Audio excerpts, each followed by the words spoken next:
നമസ്കാരം, TN ന്യൂസിലേക്ക് സ്വാഗതം. സർക്കാരിന്റെ പിന്തുണ കിട്ടാത്തതിനെ തുടർന്ന് മുകേഷ് ഉൾപ്പെടെയുള്ള നടന്മാർക്കെതിരെ നൽകിയിരുന്ന പരാതി പിൻവലിക്കാൻ ഒരുങ്ങി നടി. ഇത് സംബന്ധിച്ച് അന്വേഷണ ഉദ്യോഗസ്ഥർക്ക് മെയിൽ അയക്കുമെന്നും പരാതിക്കാരി വെളിപ്പെടുത്തി. കൂടാതെ തനിക്കെതിരെ ചുമത്തപ്പെട്ട പോസ്കോ കേസിലും സത്യം തെളിയിക്കാൻ സർക്കാരിന് കഴിഞ്ഞിട്ടില്ല. മാത്രമല്ല, മാധ്യമങ്ങളിൽ നിന്ന് പോലും തനിക്ക് പിന്തുണ ലഭിച്ചില്ലെന്നും പരാതിക്കാരി വ്യക്തമാക്കി. അതുകൊണ്ടാണ് ഇങ്ങനെയൊരു തീരുമാനമെടുക്കാൻ തയ്യാറായതെന്ന് നടി പ്രതികരിച്ചു.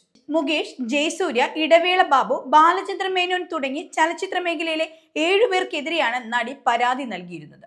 നടന്മാർക്ക് പുറമെ നോബിൻ, ബിച്ചു എന്നിവരും കോൺഗ്രസ് അഭിഭാഷക സംഘടനയിലെ അഡ്വക്കേറ്റ് ചന്ദ്രശേഖർ എന്നിവർക്കെതിരെയുമായിരുന്നു കേസ്.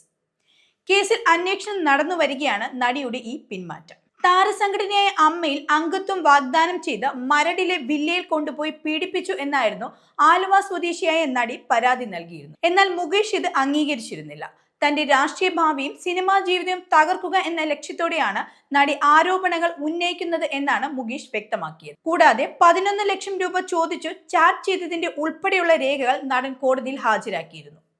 അതിനെ തുടർന്നാണ് കോടതി മുകേഷിന് ജാമ്യം അനുവദിച്ചത്.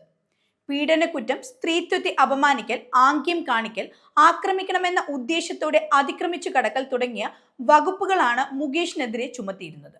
ഹേമ കമ്മിറ്റി റിപ്പോർട്ട് പുറത്തു വന്നതിന് ശേഷമാണ് നടിയുടെ ഈ വെളിപ്പെടുത്തൽ. എന്തായാലും വൻ വിവാദമായി മാറിയ സംഭവത്തിലാണ് നടിയുടെ ഈ പിന്മാറ്റം.